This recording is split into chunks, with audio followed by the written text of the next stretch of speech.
অতিরিক্ত লোভ সবকিছু নষ্ট করে দেয়। লোভের মাধ্যমে মানুষ অনেক কিছু হারিয়েছে। আজ আমরা জানব একজন জেলের গল্প। একজন জেলের নাম ছিল রহিম। সে নদীতে মাছ ধরে সংসার চালাত।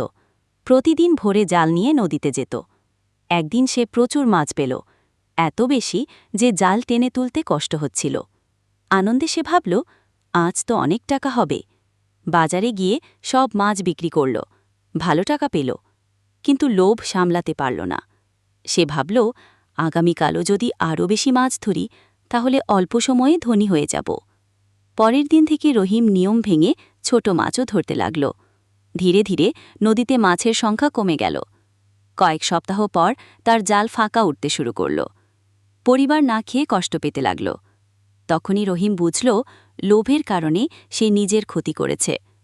রহিম সিদ্ধান্ত নিল, আর কখনো ছোট মাছ ধরবে না।